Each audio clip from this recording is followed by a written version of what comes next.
Okay, this is one of the readings for this week, and I want to begin reading it together in this video, and think about argument and argument structure and what you're looking for. This is a digital version of the text that I have. Maybe some of you purchased the digital version. This is what it looks like. We can look at this together in class, and I can use it in videos, so it's useful. But I also have my print book open here in on my desk, and so please open your book, or if you have the digital version, bring it up on your screen. And let's notice a few things first. We have the title. This is the author, John Stuart Mill, and the first paragraph here is not written by John Stuart Mill. It's written by Russ Shafer Landau, the editor of this book. And he is just giving you a brief introduction to who Mill is and what this text hedonism is. So Mill, we have his years. He lived in the 19th century. He was from Britain, spent most of his life in London. And he was one of the great hedonistic thinkers. Okay, so right away we see a characterization of Mill's philosophy. He's a hedonist. Okay?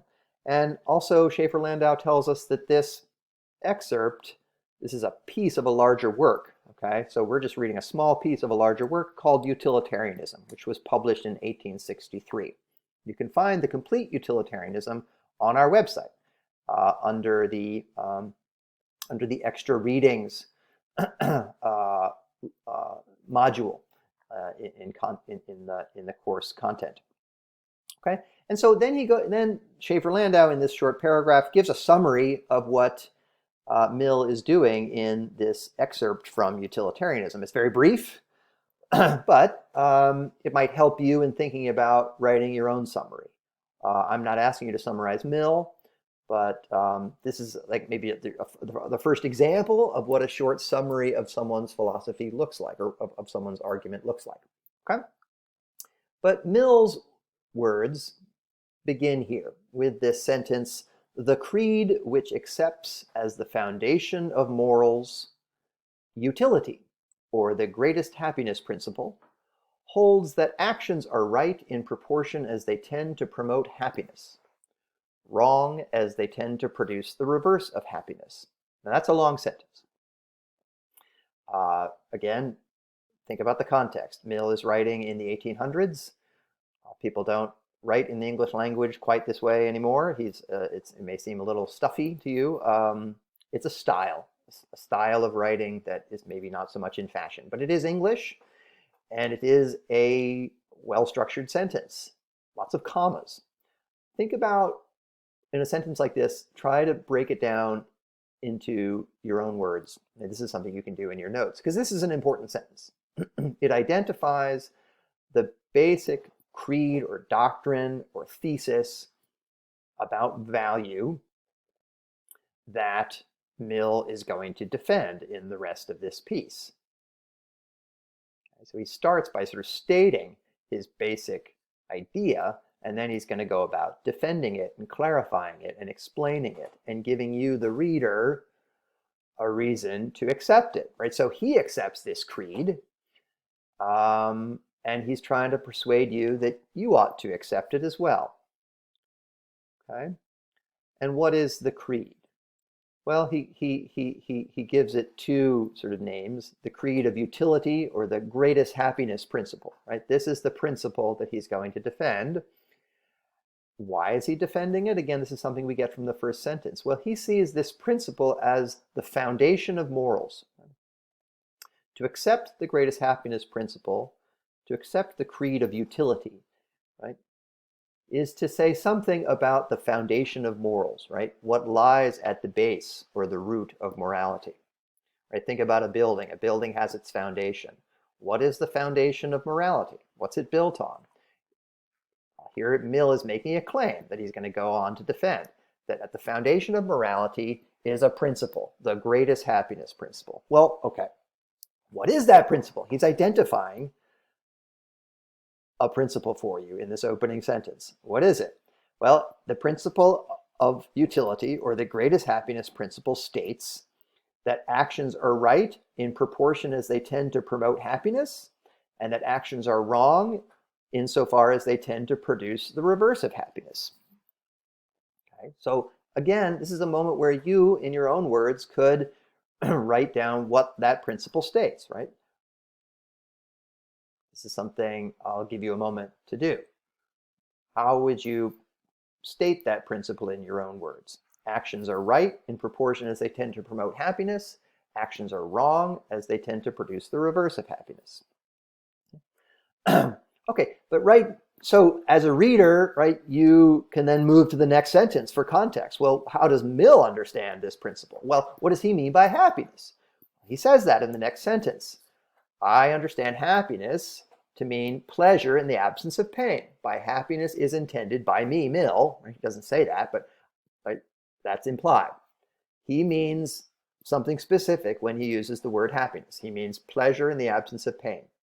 And by unhappiness, he means pain and the privation or the diminishment of pleasure. Okay, so then the next sentence. To give a clear view of the moral standard set up by the theory, comma, much more requires to be said. In particular, what things it includes in the ideas of pain and pleasure and to what extent this is left an open question. Okay. But these supplementary explanations do not affect the theory of life on which this theory of morality is grounded. Okay, let's pause there before the next part of that sentence. He's introduced a principle, and we know that this is a principle he accepts, and we can surmise that he's going to try to defend this principle. He's defined what he means by happiness. Okay, and he's suggested that this greatest happiness principle gives us a moral standard. It gives us a way of distinguishing right from wrong, a standard that we can all appeal to distinguish between right action and wrong action. In that sense, it's a theory. It gives us a way of distinguishing right and wrong action. But he hasn't yet given a clear view of that moral standard, right? He's just introduced it. In order to give a really clear and precise account of the moral standard that he has set up, he would have to say a lot more, and he's not going to right now. For example, in order to really give a clear account of the moral standard, we'd have to say more about what he means by the idea of pain and pleasure. And that remains an open question. How do we how do we define pain? How do we define pleasure? What kinds of pains and pleasures are more important and more valuable than others? Okay. But he's not going to get into that. These supplementary explanations do not affect the theory of life. So I don't need to give a clear account yet, because all I'm trying to get out is this basic idea on which this theory of morality is grounded, or the foundation on which this theory of morality rests. And what's the basic idea he's trying to get out? This comes out after that dash, namely that pleasure and freedom from pain are the only things desirable as ends, and that all desirable things, which are as numerous in the utilitarian as in the other scheme. And there's a moment where we don't really need to pay attention to what's in the parentheses. Just pay attention to the basic idea. Pleasure and freedom from pain are the only things desirable as ends, and that all desirable things are desirable either for the pleasure inherent in themselves or as means to the promotion of pleasure and the prevention of pain. Okay, so that's the basic idea, that the only thing we desire for its own sake, the only thing we desire as an end, right, as the thing that we're seeking for its own sake, is pleasure and freedom from pain. Everything else that we desire is either something that we take pleasure in, or a means to, or a way of promoting more pleasure or preventing pain. So the only thing that we desire intrinsically, the only thing that has intrinsic value for us, this is something that came out of yesterday's class, is pleasure or freedom from pain. There are many things that we desire, but those things are desirable either because they're pleasurable, or they're not, they're pleasurable, or because they are ways of experiencing more pleasure or preventing pain. That's the thesis of hedonism. And so the rest of this essay is designed to defend that thesis, designed to defend that idea, that theory of life on which he thinks morality is based. If it's really true that pleasure is the only thing that has intrinsic value, then we have some moral responsibility to promote more pleasure and prevent pain, right? That's our basic moral responsibility, to promote pleasure and prevent pain. Why? Because pleasure is the only thing that has intrinsic value.